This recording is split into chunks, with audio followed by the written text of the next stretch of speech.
Bible की पहली पुस्तक के बारे में आपने सुना होगा। उसका नाम है उत्पत्ति। उत्पत्ति शब्द मूल इब्रानी भाषा के शब्द राशिद का अनुवाद है, जिसका अर्थ है आरंभ।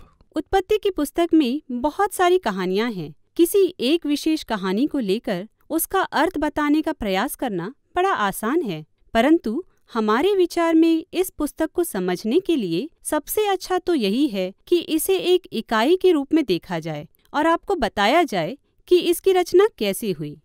बिल्कुल, इस पुस्तक की रचना 2 भागों में की गई है। अध्याय 1 से 11 में परमेश्वर और संपूर्ण संसार की कहानी बताई गई है।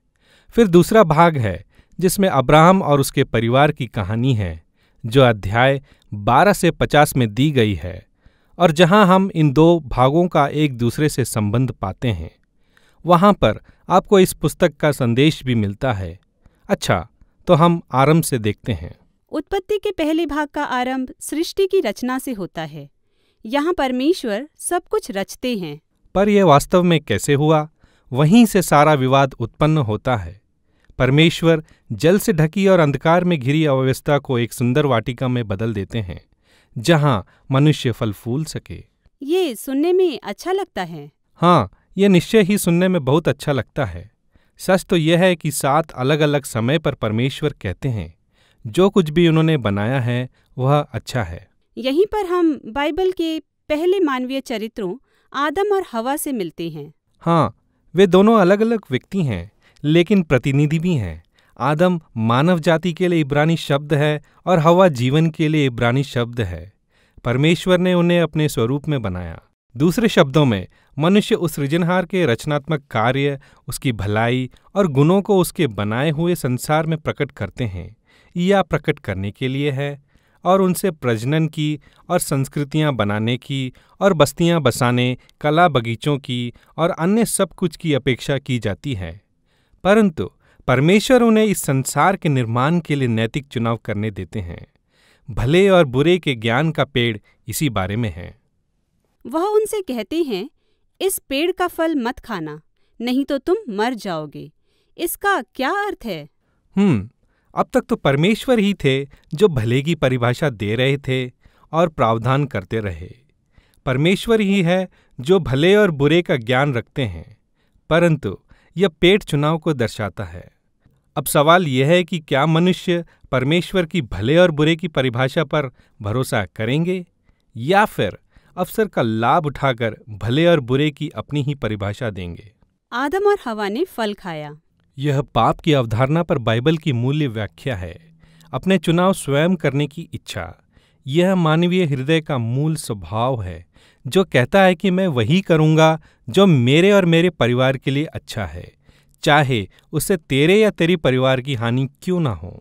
और समस्या तो यह है कि मनुष्य परमेश्वर के बिना भले और बुरे के अंतर करने में बहुत बुरे हैं। तो अब जब मनुष्य ने यह चुनाव कर लिया है, तो सब कुछ बहुत ही बुरा होने लगा। अतः उत्पत्ति 3 से 11 मानव जाति के पतन का वर्णन करते हैं। तो अब आदम और हवा एक दूसरे पर भरोसा नहीं कर सकते।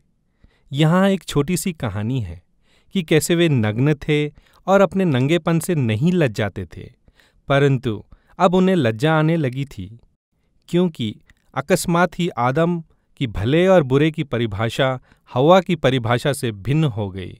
अब वे एक दूसरे से छिपने लगे। इसके बाद परीक्षा में पढ़ने की एक और कहानी है। कायन अपने भाई हाबिल से जलन रखता है। केन की कहानी के तुरंत बाद लेमेक नाम के व्यक्ति की कहानी है।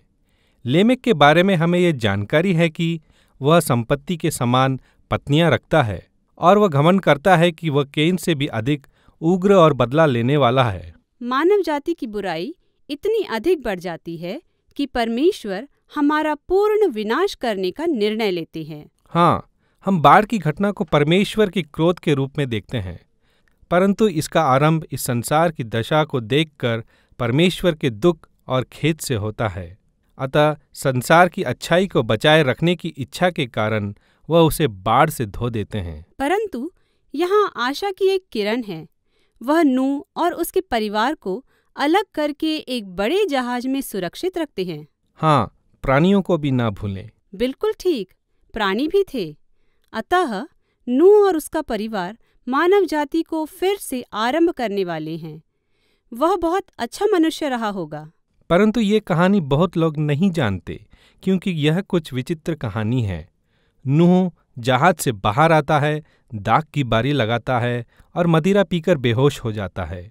तब उसके तंबू में उसके पुत्र के साथ कुछ आपत्तिजनक घटना घटती है। यह एक दुखद कहानी है। यहाँ से मानव जाति फिर से बढ़ना आरंभ हो जाती है, परंतु सब कुछ पहले जैसा बुरा ही है। अंतिम कहानी प्रख्यात बाबेल के मीनार की है।